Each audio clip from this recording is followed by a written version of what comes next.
Лук осыдай. Мен де осы естіліп болмаған білмеймін, енді басқа қыздар барлығы ұйықтап отыр. Ішінде осындай обычно қара шалбар.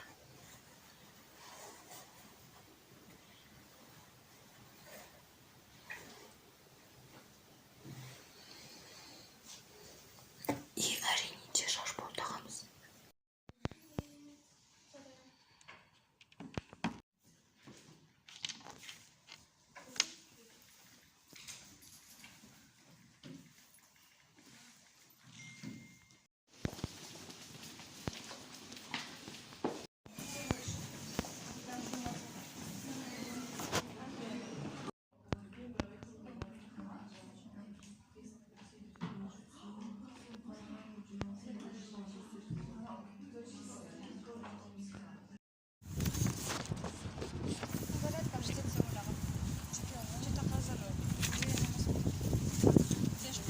Biz kitapxonaga bordik. Салем, достар. Аялымыз подписчиктері. Тіркеп қойдыңдар ол. Лайк басып қойыңдар. Біз қазір кітапханаға бара жатырмыз. Кітап оқышын десем жаңа ғой. Үй жұмыстарын жасаймыз. Сосын бір бәлені шығарып алдым списоктан. И содан кейін апаймен, яғни куратормен гидке барамыз.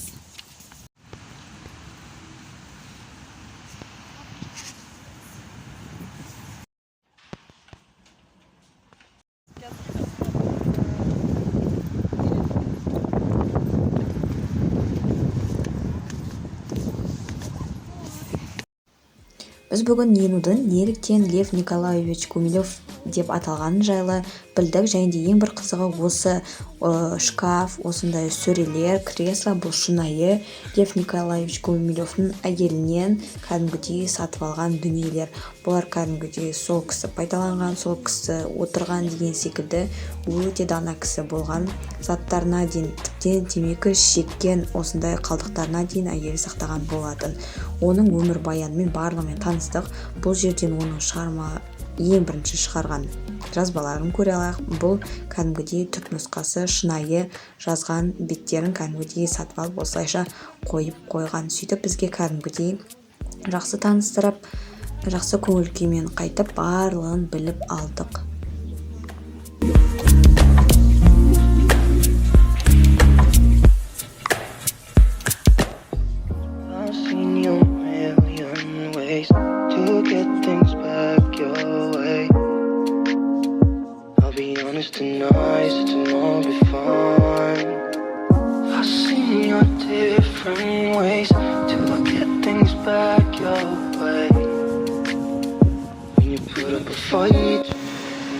Қазір достар бірге үй жұмыстарын орындайық.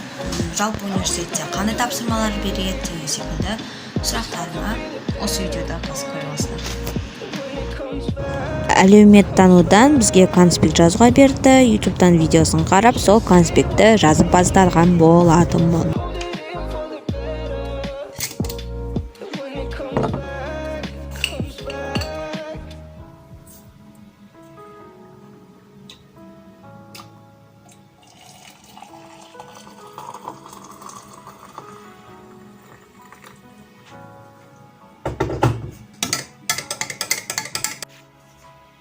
бүгін негізінде воскресенье да, и сол үшін де мен демалыс күнімді тиімді пайдаланып барлық үй жұмыстарын, яғни университетте маған берілген тапсырмалардың барлығын орындап тастағым келіп тұр.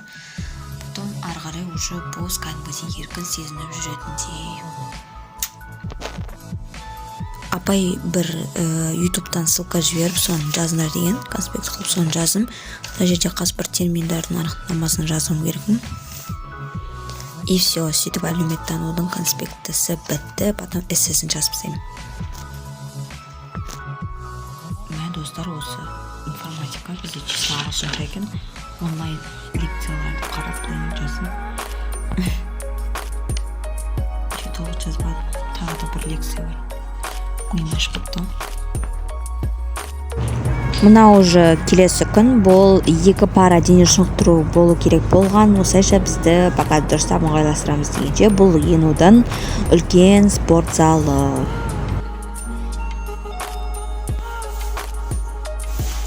Қазір достар, маникюрға бара жатырмын.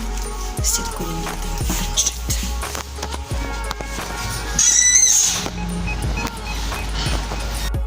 Міне осындай бірінші рет жасаттым.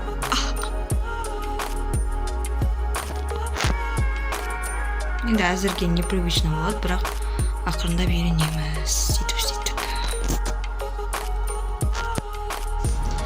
Давайте, достар, всем пока. Келесі видеода кездескенше, енді келесі видеода кәдімгідей мотивациялық видеолар көп түсіретін боламыз сіздерге. Андай бір свет сияқты